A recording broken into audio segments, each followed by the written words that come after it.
Their Fated Travels. Chapter 33.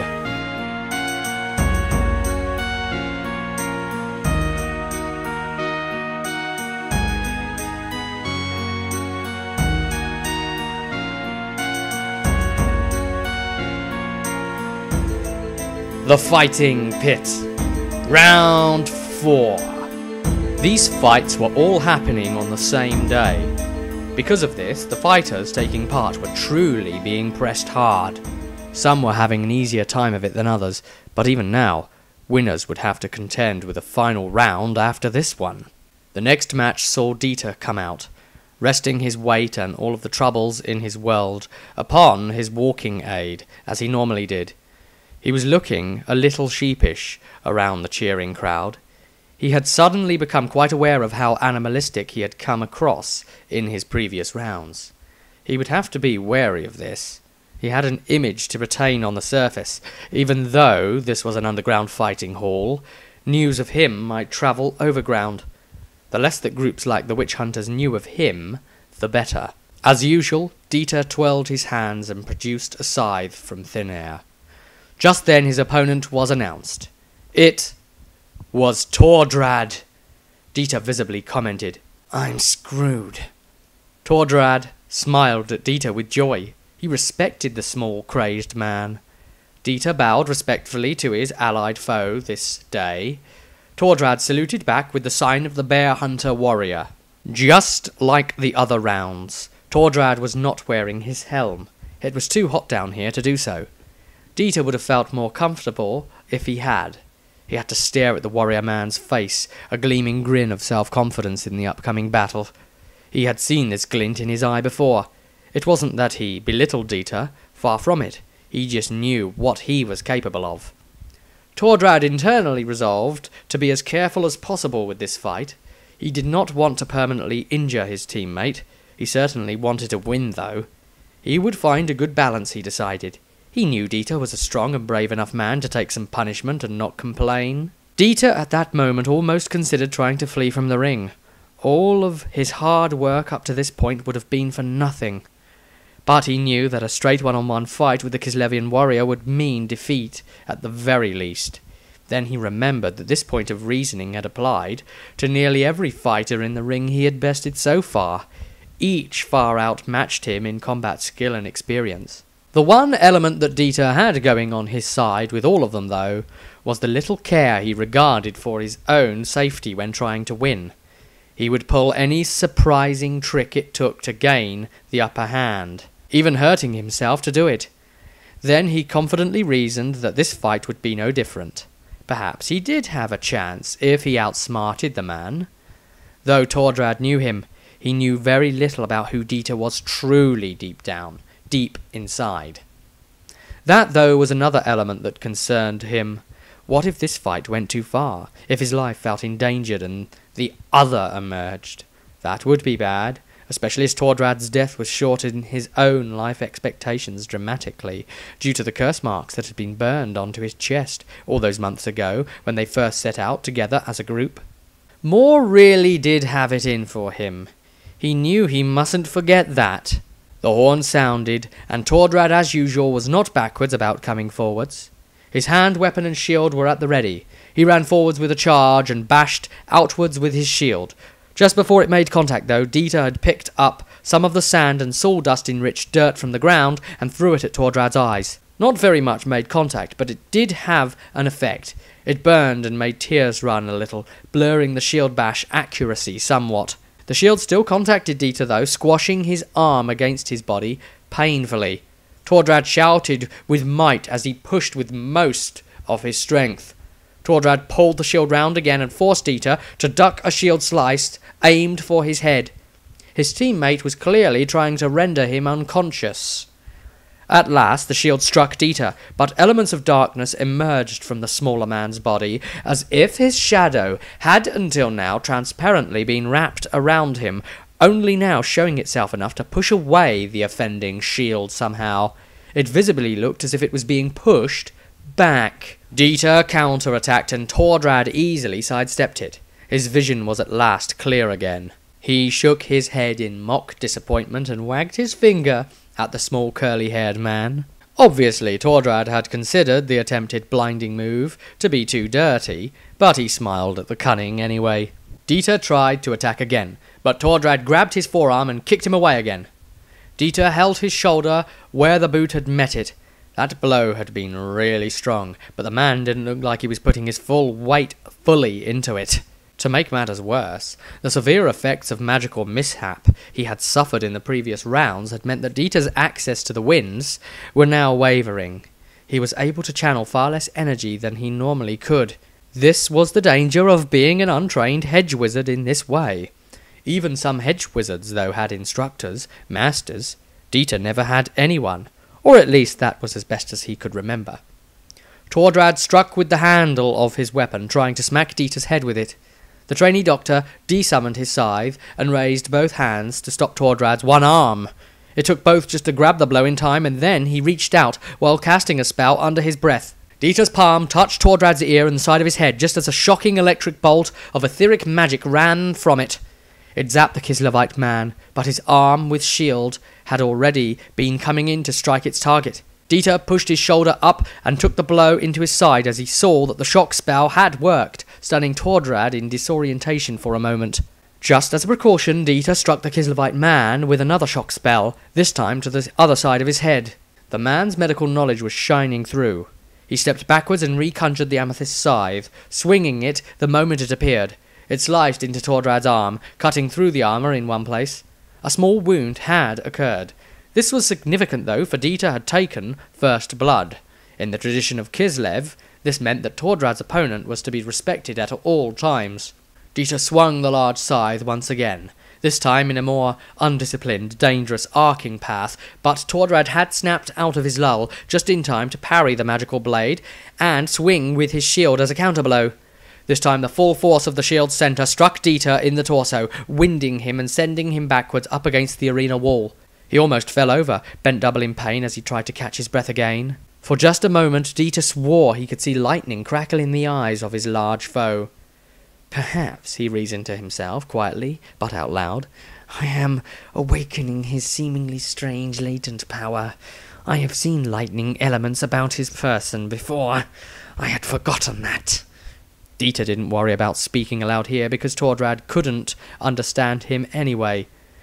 Just then, the trainee physician looked down and saw blood on his hands, dripping from his mouth. The massive kite shield's shape had obviously impacted deeply somewhere in his body and caused some harm. He growled low in his throat, feeling the old rage building up in him again. He couldn't help it or control it at that second in time. He flash-stepped with the aid of his magic and ended up quickly behind the large man. He lashed out with his scythe. Tordrad, though, had fought with Dieter long enough to have seen his way of fighting many times before. He knew that a strike was coming from behind and stepped forwards while turning with his weapon in hand to return a blow at the smaller man. Dieter's scythe did no damage to Tordrad's armour this time. Only the end of it crackled against the shining plate where it made contact. Dieter was forced to jump backwards to avoid the long-hafted blow. This left him wrong-footed and Tordrad ran at him to take full advantage of this. Dieter lashed out awkwardly with his scythe to keep the warrior man back. This worked for a few moments, but then Dieter was forced to concentrate his blows into something better, forcing Tordrad to repeatedly parry him. Dieter kept wondering the same thought to himself. Is he toying with me? Tordrad stepped backwards and counter-swung with his weapon. Dieter and Tordrad for a few moments in time were unable to hit one another, each dodging away from the other's attack. Dieter decided to throw caution to the wind and run forwards. Tordrad didn't know what to do with this sudden change of attitude. All he did was bring his shield up about him to stop the blow. Dieter simply used a shock spell from his fingertips as they made contact with the metal. The electricity pumped through the shield and into both Dieter and Tordrad. Dieter's translucent black shadow covering his body saved him from the brunt of electrocution, however, but Tordrad had no such protection. For mere moments, the larger man was stunned on his feet, his body still shaking from the currents passing through it. Dieter used these few seconds to lash out with his scythe. It struck Tordrad's right arm, the one carrying his scimitar. A small opening in the plate then had appeared. Dieter considered there must have been some damage underneath it too. The man could actually be hurt. Barely, but hurt nonetheless. Tordrad shook off the stun once more and laughed out loud. He enjoyed the fact that the small man had some guts enough to attack him. The pain refreshed him. He stared in some confusion, though, over the strange, swirling darkness that manifested across Dieter's body. Tordrad used his height advantage to strike from above with great velocity. Dieter did not even attempt to parry it. He would have had no chance against the larger man's strength of position. He instead rammed his stave outwards into the man's face. This struck him in the eye. That would definitely bruise. In the moment of confusion, Dieter moved quickly and more decisively than most experienced fighters might. He dashed close and slashed with his scythe across Tordrad's shield arm. Again, the plate gave way to the etheric blade edge and blood trickled from the opening. The overall desired effect, though, had not come about. Yes, both of Tordrad's arms had been wounded, but still the big man held his weapons easily as if they were toys. The most Dieter could do was whittle him away slowly. Tordrad, however, packed great power into each blow he delivered. The few strikes Dieter had received had already taken their toll on him. He was feeling dizzy and nauseous. He knew he would have to fight off that feeling quickly because Tordrad was coming again. The Kislev man swung his scimitar across towards the trainee doctor. Dieter part parried the blow, but the rest of it still passed through, slowed down from its first contact, of course, but as it struck his chest, the dark swirling mass again showed itself on Dieter's body, and seemed to absorb the damage. Whatever was truly inside of him, it knew that if Dieter died, it too would be trapped with him in a cursed afterlife. Tordrad saw this and struck again, fascinated by what might happen. This time the blow struck Dieter's arm. Again the damage was mostly absorbed. Tordrad swung around with his shield and smacked it against Dieter's upper torso before slicing him again with the scimitar, this time causing massive damage to the smaller man's left arm. Dieter dropped his stave at once, clenching and unclenching his fist where it felt like he was losing feeling, along with the sustained damage from the blow. The wound in his arm was quite bad and blood loss would soon be an issue, he reasoned. Dieter knew that he had very little time left to attempt to win this impossible fight. Tordrad had realized he was going to have to take this fight seriously. He determined that he would continue to use his scimitar and shield in combination until the small angry man came to his senses and gave up. Either that or lost his senses and get declared unconscious.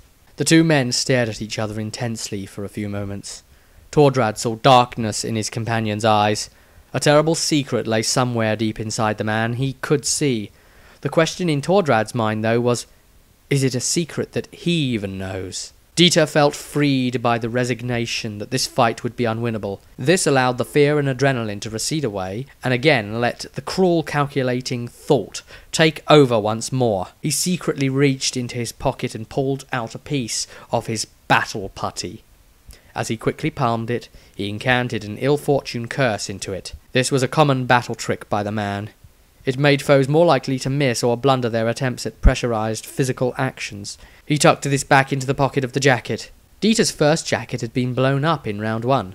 Lucky for him, he had paid an urchin child to steal one for him from the arena floor. The man who had lost his jacket didn't even realize that the one he was now staring at was indeed his own. He had taken it off because of the body heat generated down in this place. This jacket, too, was filled with medicinal alcoholic bottles that also contained bullets, poisoned herbs, ignition oil, and trace acid. Because of acid being used in the mixture, they would have to be made and used freshly. Dieter couldn't count how many of these he had to throw away over time, because no one had come along to offer themselves up as a sacrifice to him while travelling these dangerous lands. Because he was at a push for supplies, he included the granola bars he used for his headaches amongst the inner pockets. These, after all, also contained gunpowder. The final trick to it all was that the jacket's external leather covering had been previously coated in oil. Dieter touched the jacket with his palm as he commanded a small lick of fire to appear there. That had been enough. The very jacket Dieter was still wearing suddenly went up in flames as he ran towards Tordrad, screaming and laughing wildly.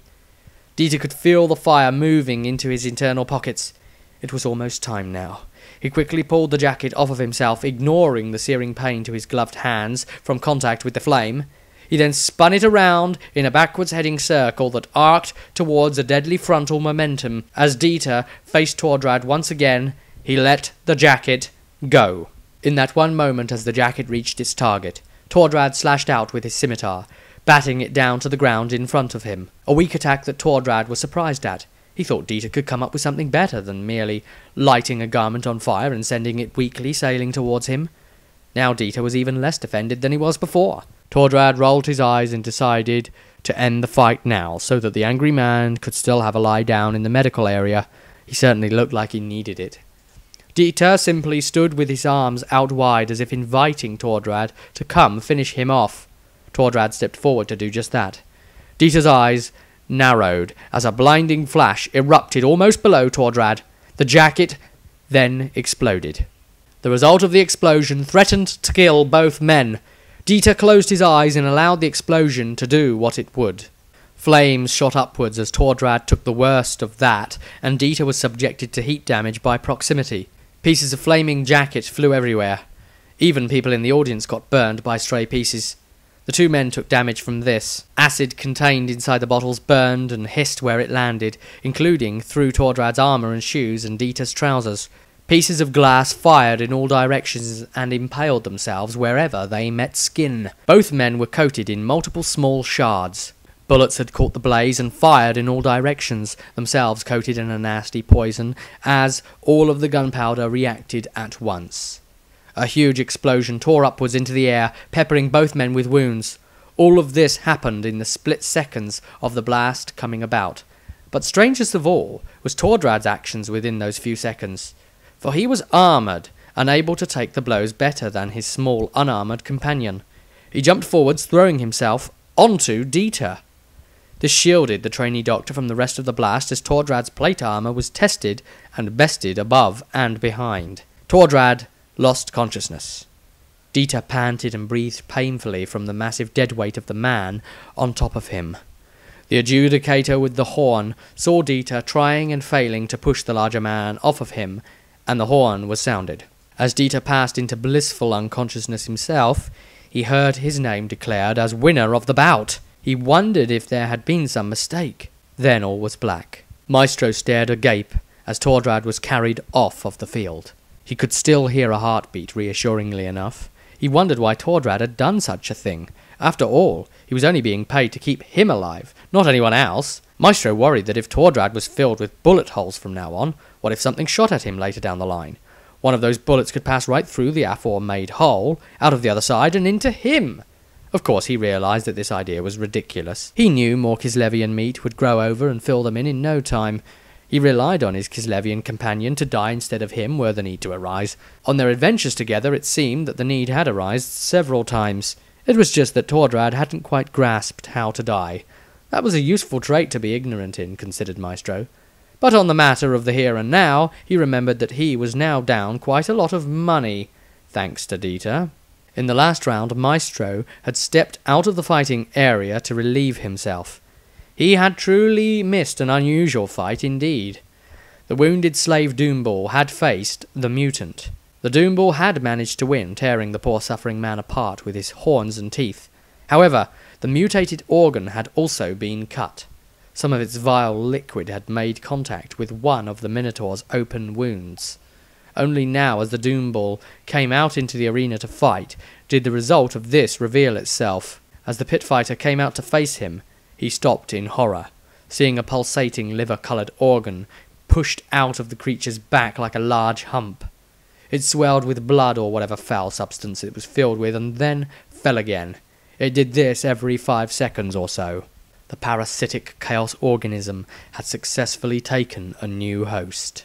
The large creature swiped out to defend itself against the pit fighter's attacks, as the man struck right and left looking for an opening. Some of these attacks were already cutting the creature's arms. This did not slow the beast down.